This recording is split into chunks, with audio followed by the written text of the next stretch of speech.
Hola, ¿cómo están? Bueno, para mí es un honor ahora presentar a nuestra conferencia inaugural.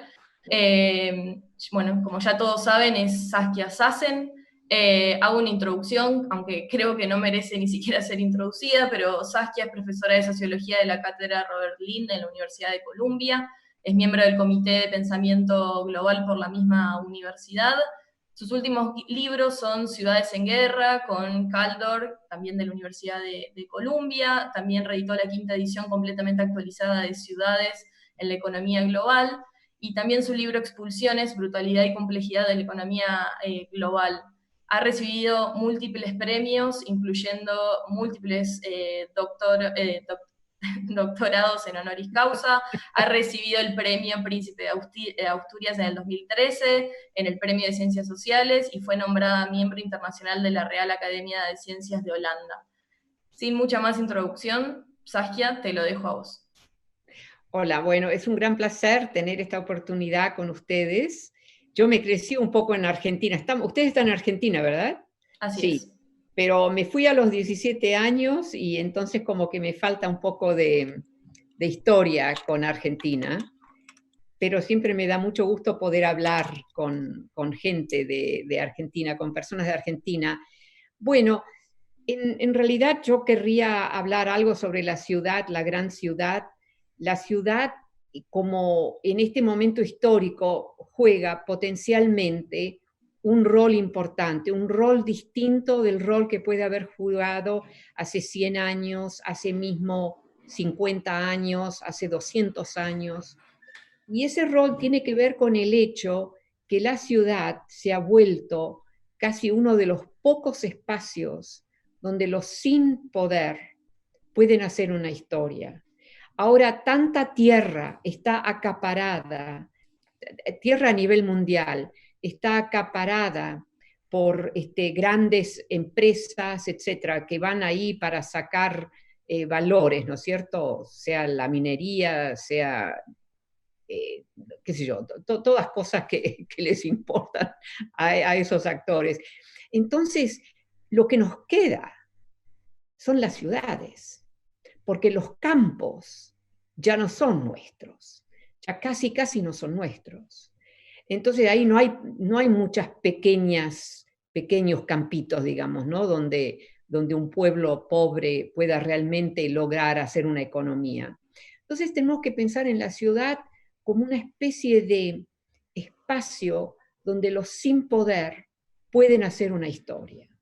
Y que la ciudad, incluso la ciudad grande, no solamente más bien la ciudad grande que las pequeñas ciudades. Entonces, la ciudad se vuelve uno de los espacios donde se pueden lanzar iniciativas que por ahí no vienen bien vistas por sectores de alto poder, etcétera, etcétera.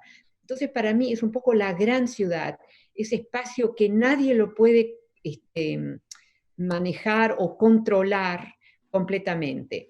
Hago una acotación al margen, y es que ustedes probablemente no sepan, pero yo soy holandesa, yo no soy argentina. Entonces, viví en Argentina solamente por unos años, entonces me quedó un acento como un poco pobre, digamos, ¿no? Y me fui a los 17 y nunca volví a hablar vuestra bella lengua. Now, hay que decir que en el pasado, repito, los espacios donde los sin poder podían lanzar nuevas historias económicas y nuevas historias de redistribución del poder eran las minas, eran las grandes plantaciones. Eso ahora ya no existe, eso está tan controlado y hay grandes empresas que simplemente van acaparando y comprando todas esas tierras, mismo si no las necesitan inmediatamente, pero quieren controlarlas. Entonces realmente lo que nos queda son las ciudades. Y yo diría que dentro de las ciudades, las grandes ciudades. Entonces, hoy en la ciudad, incluso la ciudad pequeña, la ciudad que no es una gran ciudad, tiene posibilidades porque necesita, o sea, tienen posibilidades para los pobres, los sin poder, porque la ciudad los necesita. Y yo creo que esa es la única razón, digamos, ¿no es cierto? Aquí no es simplemente que las ciudades son tan generosas. Algunas habrá gente generosa, pero no son tan generosas. Entonces, la ciudad repito, es realmente uno de los pocos espacios donde los sin poder pueden hacer historia. Y ese es un elemento muy, muy importante. Cuando vos llegás, y es un poco invisible, cuando vos llegás a una gran ciudad, todo lo que ves es poder, poder, poder, cantidades de coches, etc. Entonces no tenés la impresión que los sin poder puedan poder hacer una historia, una economía local, una cultura específica, eso no lo ves. Pero en realidad se da eso. Y porque no lo ves en la gran ciudad, también está protegido, digamos. Así que para mí, y también aquí en Nueva York, donde la cuestión de los inmigrantes, ¿no? Todo eso, para los inmigrantes es importantísimo que es que una ciudad como Nueva York es grande, que no se puede controlar completamente, que al liderazgo de la ciudad no le importa mucho lo que esté pasando en los barrios pobres. Esas son todas formas de libertades imperfectas. Uno querría una libertad más elaborada, más compleja, más abierta, que te da más. Pero en realidad hay que, con todo la acaparación de espacios que está pasando por todo el mundo, acaparación por grandes actores, incluso el sistema financiero, que vos decís, ¿qué quieren las financieras hacer con cuestiones de rurales, digamos, de tierras, de aguas? Sí, las financieras sí, porque las financieras pueden financializar todo y logran generarlo como un elemento que se puede comprar y vender, comprar y vender. No es que les interesen las aguas per se, es que las aguas son necesarias para toda una serie de sectores económicos. Entonces sí, entonces el sistema financiero puede entrar en eso y acaparar. Yo uso este ejemplo de las aguas como un solo ejemplo, o sea, aquí hay muchos casos distintos. Ahora, un aspecto que para mí es importantísimo, lo mencioné ya en passant un poco, es que ni siquiera los grandes poderes en nuestras ciudades pueden controlar la ciudad completamente. La pueden controlar un poco, pueden ir acaparando espacios que antes eran de la gente modesta, pero no la pueden realmente controlar. O sea, es un espacio abierto, un sistema complejo abierto que no se puede controlar completamente, mientras que muchos otros grandes sistemas son sistemas cerrados, donde hay un sector que lo controla todo. Entonces, no podemos perder uno podría decir, apertura o el hecho de la falta ¿cómo se dice? Que es incompleto, y la ciudad como sistema incompleto, ¿no? Eso genera la abertura. Y eso entonces hay que valorizarlo. La mayoría de la gente en una ciudad se queja de eso. Se queja cuando hay una abertura que para qué sé yo, o que no le funciona o que no saben por qué existe. Pero tenemos que pensar que es importantísimo que exista esa abertura en la gran ciudad, que existan espacios que están como poco destruidos, subutilizados en vez de muy utilizados. Eso es todo positivo, eso es importantísimo. Ahora, otro elemento que a mí me ha importado mucho es cómo podemos generar alianzas entre distintos actores dentro de las ciudades. Y esas alianzas van a ser alianzas temporarias. No veo en general dentro del espacio ciudad, puede ser en otros espacios, pero en el espacio ciudad, la noción de unas alianzas que van a durar para siempre. Una alianza puede ser una especie de alianza entre un sector de construcción que está construyendo en vez de haber terminado la construcción, ¿no es cierto? Y otros sectores que no tienen nada que ver con la construcción. Una vez que para estar todavía con este ejemplo, una vez que la construcción está terminada, también está terminada la posibilidad de utilizar ese momento donde están toda una serie de actores, incluso trabajadores de modesto ingreso, etcétera, trabajando en la construcción. Una vez que se termina, como que la ciudad, no podría decirlo, mucha gente en la ciudad, se olvida que necesitaban a esos trabajadores, que esos trabajadores, por ahí algunos se murió porque se cayó de una altura grande o que se rompió la espalda, etc. Entonces, para mí es muy importante que la ciudad, no solo que es incompleta, pero que está, digamos, en continua transformación, mismo irritante como puede ser eso, en continua transformación, porque eso nos recuerda de todos los sectores, todos los tipos de sectores económicos que necesita una ciudad. Entonces, no hay manera de olvidarse. Y en realidad en nuestras grandes ciudades lo vemos continuamente. Los trabajadores van a almorzar, trabajadores de alto ingreso, de bajo ingreso, van a almorzar en algún lado en la ciudad, etc. Necesitas toda esa gente, ¿no es cierto? Ahora, hablando de arquitecturas y formaciones, o sea, cómo construimos la ciudad, ¿no? Que dan poder a los desventajados porque los hacen visibles y permiten que un auditorio más amplio, que simplemente lo que están trabajando, digamos, en la construcción de un edificio, que esos puedan ver. O sea, los que no están involucrados en la construcción o en aquellos espacios donde están los trabajadores, porque es un espacio que hay que completarlo. O sea, otros espacios. Eso para mí es muy importante y es una cosa que generalmente no se piensa, no se menciona. La noción que no es, repito, solamente el espacio de trabajo visible, donde vos ves, ay, necesitamos a estos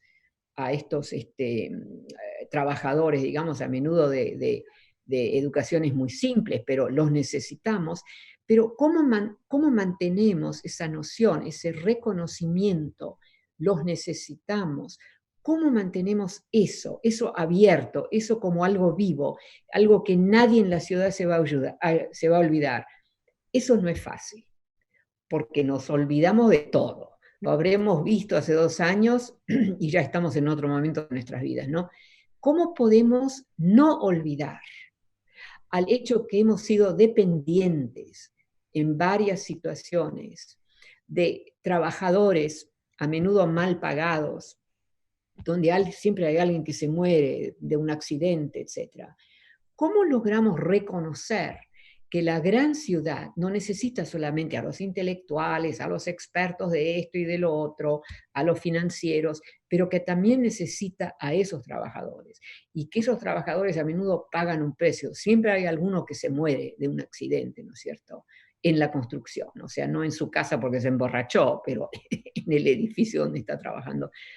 Y es impresionante cómo nos olvidamos de esos trabajadores. Lo que terminamos viendo es el bello edificio, el parque arreglado, ¿no es cierto? Entonces, para mí ahí hay toda una serie de elementos.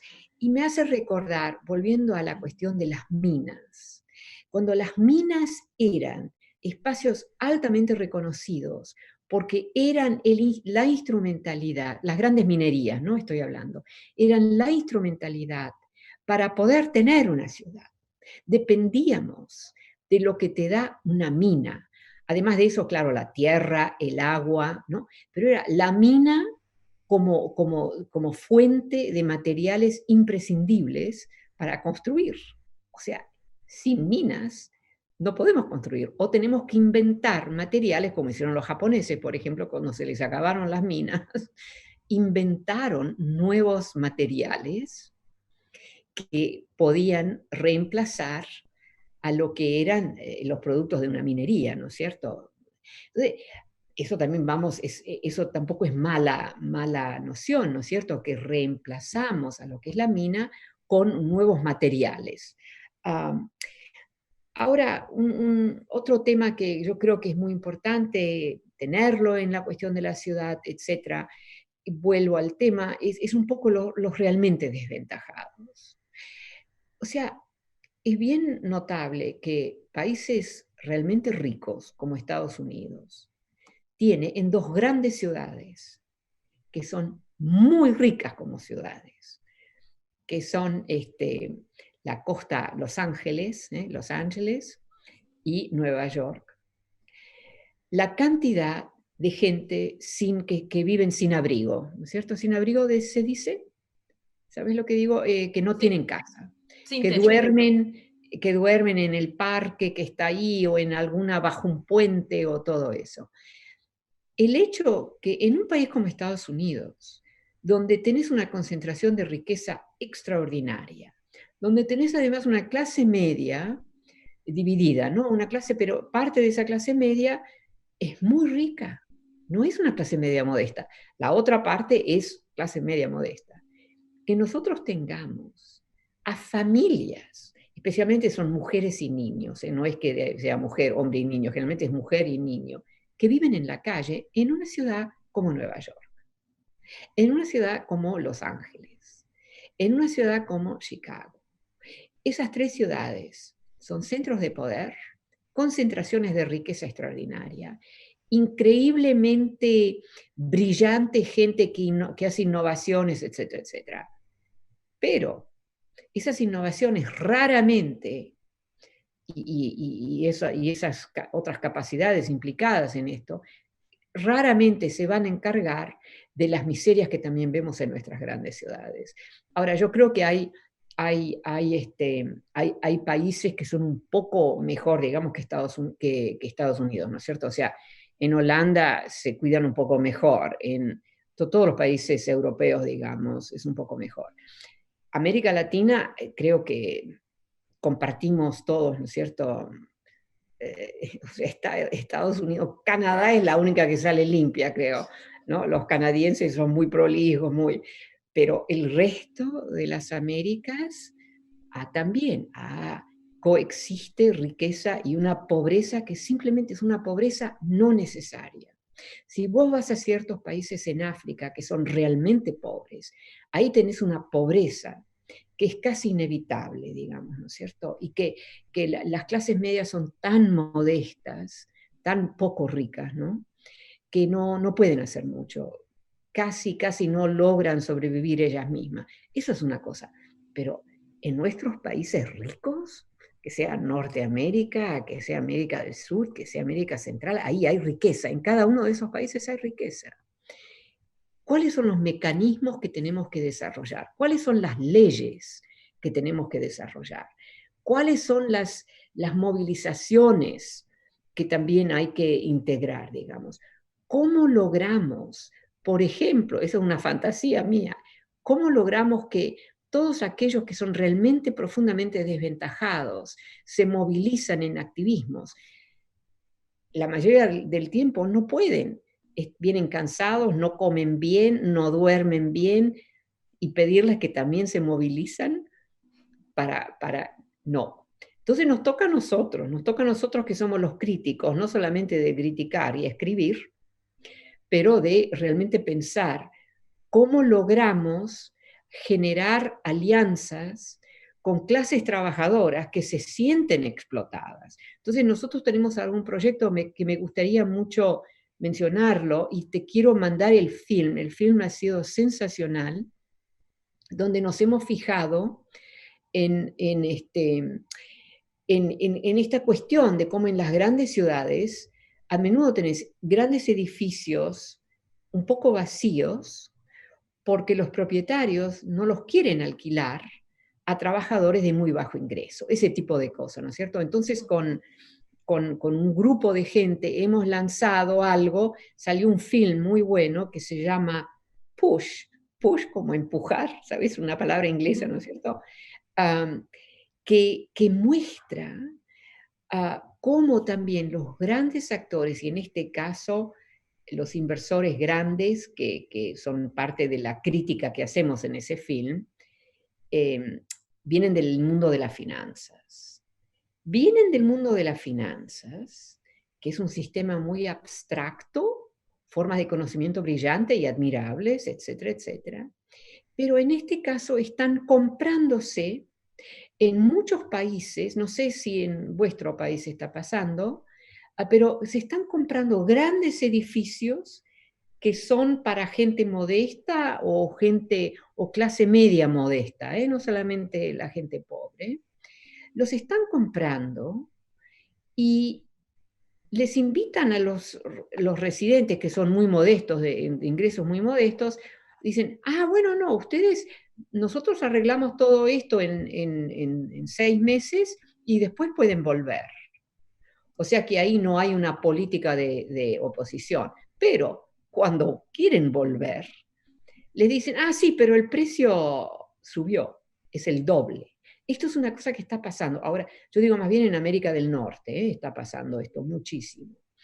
Y ahora ellos han entrado, esa misma corporación, que es una de las corporaciones más grandes y más ricas del mundo, ha entrado en 17 países. Y también que algunos de estos están en Europa, están en Asia, etc. O sea que estas son firmas financieras que en el pasado no se hubieran metido en cuestiones de casas modestas. Ves eso y te das cuenta que hemos llegado a un momento, y esto es muy importante entenderlo, hemos llegado a un momento donde hay mecanismos hoy en día que significan que aquello que era una condición modesta y por ende de poco interés para los altos inversores, hoy en día es de interés. No por lo que representa ella misma, pero porque a través de la matemática algorítmica vos podés cambiar todo, hasta la casa más modesta, en una especie de, lo digo en inglés porque no sé cómo decirlo en castellano, asset-backed security, un instrumento financiero que te dice aquí hay un elemento real, no es simplemente una cadena larga de esto, no, aquí hay materialidad, que ahora interesa mucho a los grandes inversores tener algo material, que no importa lo que sea, pero una materialidad, en vez de simplemente algo muy así abstracto, ¿no? Entonces, mismo eso se lo están robando a los pobres. O sea, pueden entrar en esos grandes edificios, decirles, ustedes pueden volver aquí, así que todo está como clean, ¿no? Limpio, pero en realidad habrán cambiado el edificio tanto que aquellos que antes vivían ahí no pueden entrar. Número 2, otro aspecto. Si esas casas, esos edificios, esos apartamentos se quedan vacíos, no importa, porque funcionan como assets. Ahora, no sé cómo se dice eso en castellano, pero pueden ser assets muy abstractos, ¿no es cierto? Entonces, un edificio de lujo vacío tiene dos opciones y puede juntar a ambas. Una es, en efecto, alquilar o vender los departamentos, pero la otra es ver a todo el edificio como una acumulación de assets, ¿no? De seguros, pero seguros materiales, eso es lo que importa, porque los seguros que son simplemente abstractos, etcétera, ya importan mucho menos hoy en día, porque hemos explotado demasiado, entonces no queda mucho valor en eso. Entonces, para mí, estos son los tipos de efectos, de manifestaciones, de nuevas modalidades que son muy negativos para las grandes ciudades y que significa también que aquellas clases medias modestas, donde trabajan, son serios, o sea, realmente se merecen tener algo un poco bueno, digamos, esos están ahora, como dirían los italianos, fuori circuito, ¿no es cierto? Ya no entran más, no pueden. Entonces tenemos las clases medias, como dije ya, se dividen entre una clase media muy, muy rica, que casi no es clase media realmente, y una clase media empobrecida. Eso es lo que estamos viendo hoy en día en muchas de nuestras grandes ciudades. Las pequeñas ciudades es otra cosa, pero por ahí también van a llegar ahí, ¿eh? Pero esta rapporteur que inició esta investigación, donde yo participé también y donde salió el film y todo eso, ella sigue encontrando casos y ahora se ha ido, por ejemplo, a África, donde también en un continente como África están entrando estas modalidades que son súper complejas, abstractas y grandes empresas, que primero, antes no primero, pero antes no se hubieran interesado en hacer nada de eso. Y ahora les interesa porque no lo ven como, vamos a ayudar a gente, o no, simplemente son materialidades que se pueden financializar. porque el sistema financiero es el sistema dominante. Aquí no, la banca tradicional no, es para nosotros los pobres, digamos, pero las altas finanzas son realmente el sistema en juego. Entonces, mira, yo puedo seguir hablando de todo esto, pero no quiero. Y lo que entiendo que vos me vas a hacer algunas preguntas, ¿verdad? Sí, Bueno, sí. entonces ya hablé bastante. El público está haciendo esto está siendo transmitido por YouTube Live, como ya te habíamos comentado, y el público está haciendo algunas preguntas a través de una plataforma que se llama Slido. Quienes no lo están haciendo, los invito a hacerlo. El link está abajo de nuestra transmisión. Tenemos algunas ya preguntas seleccionadas Bien, que te las voy a hacer ahora, pero a mí antes quizás aprovecho el espacio que me da aprovechá, la sí, moderación aprovechá. para hacer una pregunta previa. Y es que me quedé pensando en esta reflexión que vos hacías sobre cómo las ciudades comienzan a excluir a ciertas poblaciones del centro de la escena. Y obviamente parece que se las invisibiliza y profesiones como por ejemplo todas las que tienen relación con la financiarización de la economía o las grandes construcciones empiezan a tomar otro tipo de rol en el armado de las ciudades. Poniéndolo en contexto con todo lo que estamos viviendo en esta crisis sanitaria global que estamos atravesando, a Sí. mí me llevaba mucho a pensar cómo en este momento los trabajos que siempre son recluidos y que por lo general las ciudades tienden a invisibilizar, se convierten en trabajos esenciales. Estoy hablando de todo este pequeño trabajo del que va a construir a la obra, del que recoge la basura, de todos los que trabajan en la sanidad, etcétera, comienzan a tomar otro papel y estaba recordando también algo que lo nombrás mucho en el libro Expulsiones, que hablas de que quizás podemos entrar en una nueva época donde los trabajadores vuelvan a estar en el centro de la escena y estos sin poder puedan ingresar teniendo otro rol en las ciudades. ¿Vos creés que este contexto de crisis sanitaria global puede significar una oportunidad para que se dé este salto? Sí, decididamente, absolutamente sí. Y además también las nuevas generaciones, porque las nuevas generaciones, los que ahora tienen 20 años, 30 años, digamos, ¿no? Que están generando familias, tienen puestos de trabajo, etcétera, etcétera, es que una buena porción, es imposible establecer cuántos, digamos, ¿no es cierto? Si son una mayoría de ese grupo o no, pero una buena porción de esa generación, que son dos generaciones en realidad casi, uh, realmente no les interesa tener el coche más grande en él. Eso ya no es una cosa que interesa. Por ahí interesa en alguna ciudad muy pequeña, ¿sabes? Pero la verdad es que en las grandes ciudades, no, esa no es lo que la gente, digamos, joven está interesada en cambiar el sistema, quieren eliminar a lo que no es sano. O sea, es realmente una nueva cultura.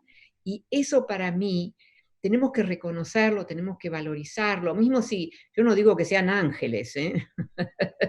Hay de todo, hay de todo ahí. Hay gente muy buena y gente muy que tiene su propia modalidad de avaricia, digamos, ¿no? Pero no les interesa el aspecto visual de yo tengo el coche más grande, digamos, ¿no? Ese, y todo lo que viene con eso, una especie de gastar dinero sobre cosas que no importan. Yo creo que algo está cambiando, ¿no es cierto? Y eso a mí me da mucha ilusión. Ahora, un aspecto, digamos, que no mencioné es que podemos cambiar las ciudades. Ese es un desafío, porque las ciudades existen como sistemas duros, o sea, edificios, entonces no es fácil cambiar, pero vemos ciertas iniciativas que no nos podemos olvidar. Por ejemplo, en una ciudad como Chicago, ¿no? Chicago, que tiene el centro comercial de Chicago, es una cantidad de enormes edificios, mucho más grandes que en Nueva York, grandes edificios, que ahora los han transformado en vivienda, lo que ha significado que hay un espacio interior enorme donde no hay luz, ¿no es cierto? Porque son grandes edificios. Y eso los han transformando en espacios ¿cómo se dice? Para los niños, para que jueguen, para toda una serie de otras cosas que hace la gente que no tienen que ver con digamos, con los negocios, ¿no es cierto? Entonces, hay maneras mismo de utilizar esos grandes edificios de una manera que es positiva, digamos, que genera conexiones, ¿no es cierto? Entonces son como espacios donde pueden jugar los niños, pueden armarse iniciativas pequeñas por mujeres y hombres que viven en esos edificios, etcétera, etcétera. O sea que yo veo que en las nuevas generaciones hay toda una serie de pequeñas instancias, son pequeñitas, no hay nada grande y dramático, pero que se van acumulando y que generan una nueva modalidad. Eso lo encuentro muy, muy importante. Hay varias preguntas que justamente apuntan a preguntarte o estaban dudando en si justamente esta toma del poder de los sin poder, valga la redundancia, puede solo traccionarse a través de lo que le llaman en algunos países el cielo se toma por asalto, es decir, una irrupción de estas poblaciones en las ciudades y de una reapropiación generalizada, o si vos también estás pensando en vías institucionales a través de las cuales se puede canalizar esa participación de los que vos llamás sin poder. Sí, yo creo que ambas cosas. Necesitamos también la manifestación visible, porque eso le hace recordar a mucha gente que nunca lo piensa, digamos, en las grandes ciudades, ¿no es cierto? Le hace recordar, ay, ay, ay, aquí hay mucha gente que viven en la calle, hay mucha gente que no tienen casa o que tienen casas muy pobres o que nos olvidamos que ellos existen, que tantas negatividades, ¿no es cierto? Pero yo creo que también la nueva generación, yo te veo a vos como parte de eso, yo soy la vieja generación, pero quiero pensar como la nueva generación. Yo creo que es otra modalidad, ¿sabes? Hemos cambiado, el sistema ha cambiado un poco. Y en sistemas complejos a menudo es difícil reconocer que ha habido cambio.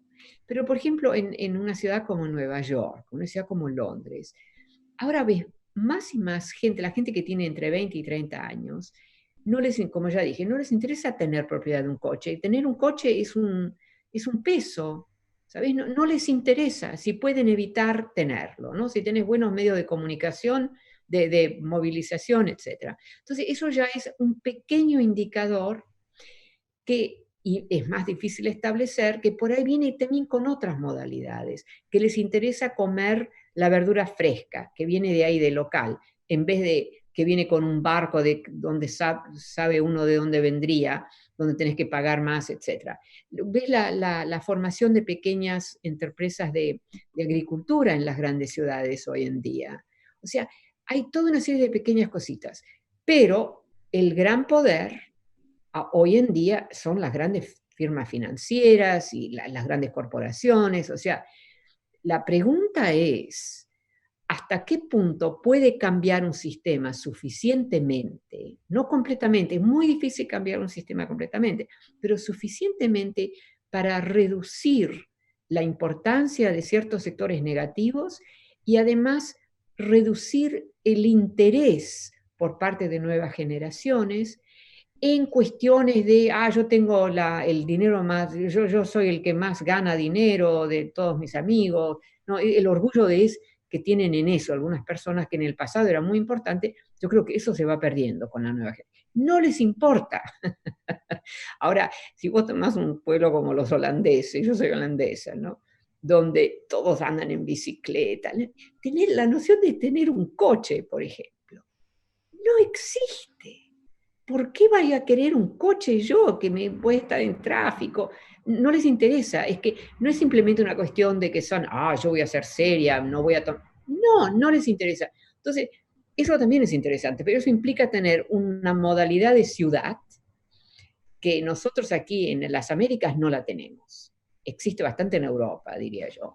Pero en las Américas hay muy pocos lugares donde eso existe, ¿no? Sea América del Norte o América del Sur. Entonces ahí nosotros tenemos un problema también de cómo hemos construido nuestras ciudades y que hemos permitido esos barrios que están lejísimos, entonces ahí no se puede llegar en bicicleta. Entonces eso es una situación terrible, esas enormes ciudades, ¿no es cierto? Como Sao Paulo y qué sé yo. Pero, a ver, sí, otra pregunta. Sí, también hay otra pregunta que tiene que ver con, bueno, obviamente tu gran tema de investigación y quizás el que más trascendió tiene que ver con las dinámicas de las ciudades globales y en el contexto en el cual estamos viviendo, con la epidemia de COVID y demás, pareciera que las soluciones a este problema, si bien obviamente es un problema globalizado y mucho tiene que ver con justamente estas dinámicas de las ciudades globales, las soluciones apuntan más, al menos las más efectivas, a soluciones locales, a un armado más local de la gestión de las ciudades. ¿Cuál es tu punto de vista sobre esto? No, absolutamente. Y tenés algunas ciudades que te sirven como modelo en España, ¿no? O sea, ¿cuál estoy pensando? Estoy pensando en una ciudad en España que ahora no me acuerdo cuál es. Barcelona.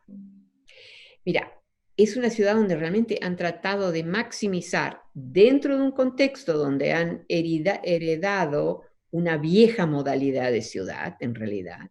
Pero lo que han logrado hacer con pequeñas intervenciones, pero pequeñas intervenciones por toda la ciudad, es impresionante. Sea la vivienda, sea el transporte, sea cómo proteger a la naturaleza, etcétera, etcétera, ¿no es cierto? Entonces, ahora sabemos que se puede hacer. Y realmente Barcelona es uno de los casos más conocidos y más respetados, ¿no? Porque lo han hecho muy inteligentemente. Ahora, pero eso se podría reproducir en muchas ciudades. Ahora nosotros vemos, por ejemplo, en algunas ciudades, digamos en Alemania, en Berlín, no sé, hay toda una serie de ciudades donde vos ves, son pequeñas, no es que sean pequeñas intervenciones, pero son intervenciones que pueden solamente lograr un elemento, digamos, no pueden cambiar todo. Yo me imagino que dentro de 20 años, cuando yo ya no voy a estar aquí, que realmente se habrá notado esa transformación de manera más dramática, mismo si parcial, porque estamos encajados en toda una serie de edificios que no son buenos para el medio ambiente, digamos, ¿no? Pero que algo habrá cambiado. Mucho menos gente va a tener coche. Vamos a tener coches, sí, pero que los usamos cuando los necesitamos y después los dejamos ahí, ¿no es cierto? Ese tipo de modalidad. Entonces, yo creo que muchas cosas van a cambiar. Ya sabemos ahora que hay técnicas, por ejemplo, en Japón realmente es una vanguardia, técnicas de cómo construir, que no matan al medio ambiente, no matan al aire, que trabajan con el aire, con la naturaleza, etcétera, etcétera. Ahora, yo no quiero decir más, si hay más preguntas, prefiero contestar alguna pregunta. Sí, quizás la última, porque ya estamos Sí. a tiempo, tiene que ver con algo que quizás nos desplaza de la temática más bien urbana y tiene que ver con las zonas rurales. Hay varias preguntas que están llegando desde España, porque están en pleno debate entre esta tensión entre el centro y las periferias de las provincias y las zonas rurales, y se preguntan qué pasa con los sin poder en estos lugares, cómo hacen para irrumpir en zonas que no son urbanas. Sí. Bueno, ahí puede haber una variedad enorme de condiciones. O sea, en las ciudades también podés tener una variedad enorme, pero al final y al cabo está el hecho de la ciudad, su materialidad. Mientras que una vez que entras al campo, a lo rural, digamos, o a la muy, muy pequeña ciudad, ahí hay mucha variabilidad, digamos, ¿no? Pero yo creo que estamos empezando a ver en las nuevas generaciones una especie de reconocimiento y respeto a Mother Nature, ¿no? No sé, ustedes también en español dirían Sí, madre naturaleza, sí. Madre naturaleza. Bueno, en inglés suena un poco más fácil decirlo, digamos, ¿no es cierto? Mother Nature, Al bueno, ambiente, sí. al ambiente. Y, y nosotros sabemos de largas historias que yo vivo en este mundo, he vivido en este mundo por tantos años, ¿no es cierto? Pero que dentro de 10 años, cuando yo no estoy aquí, va a haber otros elementos que son dominantes, y yo ya los veo ahora porque he tenido una vida larga, digamos, ¿no? Entonces, o sea, lo importante, lo importante es cómo combatir elites que tienen intereses muy específicos y que tienen mucho poder, ¿no es cierto? Y sectores económicos que están obsesionados con mantener ciertas modalidades de la vivienda, porque así es como ganan su dinero. O sea, aquí hay una especie de combate que es un combate que consiste de muchas modalidades distintas dentro de una gran ciudad, que vamos a tener que buscar más metodologías para combatir. Entonces, hemos ciertas ganancias se han hecho, que ya las hacemos más parques, más esto, menos, más verde, menos pollution, ¿no? De las máquinas, etcétera, etcétera. Pero eso es simplemente un primer paso. Y hay que pensarlo como un primer paso, no como algo que ya, lo hicimos, no, es un primer paso. Entonces, la cuestión es hasta qué punto las nuevas generaciones van a tener mayoridades que les permitan, simplemente a nivel de la vida cotidiana, yo quiero vivir así, pero que van a ser muchos los que quieren vivir así, de una manera que es compatible con cosas más razonables en términos de la naturaleza, ¿no es cierto? Cómo construimos, cuáles son los materiales, cómo manejamos el agua, o sea, toda una lista muy, muy larga. O sea, a un cierto punto hemos construido grandes ciudades que va a ser difícil cambiarlas, pero podemos cambiar elementos dentro de esas ciudades. Hay muchas modalidades que se pueden cambiar, mismo si el edificio sigue siendo un edificio que tiene emisiones negativas, porque cada construcción tiene emisiones negativas hoy en día. Eso también hay que cambiarlo. Pero al mismo tiempo podemos hacer tantas otras cosas con esos edificios, ¿no? Entonces, eso, también hemos llegado a un punto donde tenemos en ciertos países tantas ciudades enormes que necesitamos nuevas ciudades. Eso me parece muy importante. Ciudades que se construyen distintamente, con materiales muy distintos de lo que usamos ahora, con opciones de movilidad distintas, menos coches, etcétera, etcétera, ¿no es cierto? Entonces, eso yo creo es un programa que está moviéndose. Hay interés en eso. También sabemos que hay que construir nuevas ciudades. En muchas partes del mundo tenemos que construir nuevas ciudades. Una ciudad como Sao Paulo, no la queremos. Buenos Aires, que es interminables esas ciudades, no. Pequeñas ciudades, más concentración, etcétera, etcétera. Entonces ahí ya hay proyectos que se han lanzado. Va a ser muy difícil eliminar la gran mayoría de los edificios que tenemos porque nuestros sistemas no nos lo permiten, digamos, ¿no es cierto? Pero, digamos, hay opciones y hay nuevas generaciones. Hay un futuro que puede ser un poco distinto de lo que estamos ahora. Genial. La verdad es que no queremos robarte más tiempo, sabemos que estamos con un montón de compromisos. Para nosotros fue un honor tenerte en la apertura de este congreso. Tenemos por delante 2 días para reflexionar sobre lo común y sobre el espacio público en un momento súper particular, que es pensar lo común estando individualizados en nuestros hogares y pensar lo público en un momento donde se representa como el lugar más hostil y peligroso, al parecer, de nuestros presentes. Entonces, todas las reflexiones que acabas de hacer nos parecen esenciales para los próximos 2 días de discusiones que nos quedan por delante. Te agradecemos muchísimo, muchísimo haberte sumado. Invito al resto a que se quede porque en 2 minutos comienza la próxima conferencia sobre desarrollo regenerativo con Flavia Boffoni. Saskia, una vez más, muchísimas gracias. Fue mi placer. Chao, hasta la próxima. Chao, hasta luego. Chao.